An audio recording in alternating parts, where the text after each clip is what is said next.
बरीच लोक म्हणतात की आपला धर्म हा दांभिक आहे, खोटा आहे. आपला धर्म केवढा अपडेट झालाय. म्हणजे बघा ना, राजाराम मोहन रॉय, ज्योतिबा फुले, डॉक्टर बाबासाहेब आंबेडकर, आपली वारकरी परंपरा, ज्ञानेश्वर महाराज, नामदेव महाराज, मुक्ताई, म्हणजे कितीतरी संत आहेत. सतीप्रथा गेली, त्याच्यानंतर बहुपत्नीत्व गेलं, अशा अस्पृश्यता गेली, जातीपातींमधले भेद कमी, कितीतरी गोष्टी आहेत. याचा आपल्याला किंवा आपल्या धर्माविषयी आपल्याला किती अभिमान वाटतो.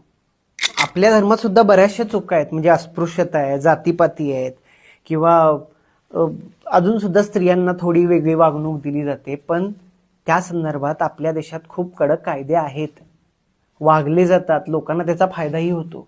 पूर्वीच्या काळात खूप लढाया व्हायच्या, म्हणजे त्या युद्धांमध्ये ना, की गुलाम करणं, बायकांना मारणं, मास रेप होणं, हे कॉमन होतं. हे सगळीकडेच झालेलं आहे, म्हणजे ह्या देशातही झालेलं आहे.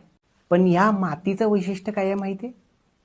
इथल्या राजेरजवाड्यांनी स्वतःचे वेगळे मोरल सुरू केले. म्हणजे महाराणा प्रताप असू देत, छत्रपती शिवाजी महाराज असू देत, किंवा अजून कितीतरी राजे आहेत, त्यांनी स्वतःचे वेगळे मॉरल सुरू केले. आता ते मॉरल्स कुठले? तर परस्त्रीला हात लावायचा नाही, म्हणजे दुसऱ्याच्या भाजीच्या देठाला सुद्धा हात लावायचा नाही, परस्त्री ही माते समान, धार्मिक स्थळही उद्ध्वस्त करायची नाहीत, दुसऱ्याच्या धर्माचा आदर करायचा.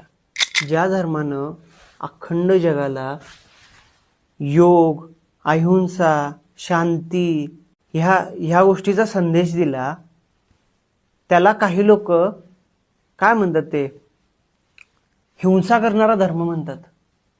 आपल्या धर्मानं हे कधीच शिकवलं नाही की सक्तीनं दुसऱ्या धर्मातल्या लोकांना आपल्यात आणा. आपल्यात धर्माच्या नावाखाली सगळ्यांनी मार्केटिंग केलंय, पण धर्माचं मार्केटिंग कधीही कुणीही केलेलं नाहीये. आपला धर्म केवढा अपडेट झालाय बघा ना. आपल्या धर्मात किती धार्मिक शिक्षण संस्था आहे तुम्हीच सांगा, आणि असल्या तर त्या खूपच कमी येतो. एवढं सगळं होऊन सुद्धा कितीतरी लोक आपल्या धर्माकडे बोट दाखवतात, आणि ती मुभा आपला धर्म देतो. हेच आपल्या धर्माचं खूप मोठेपण आहे.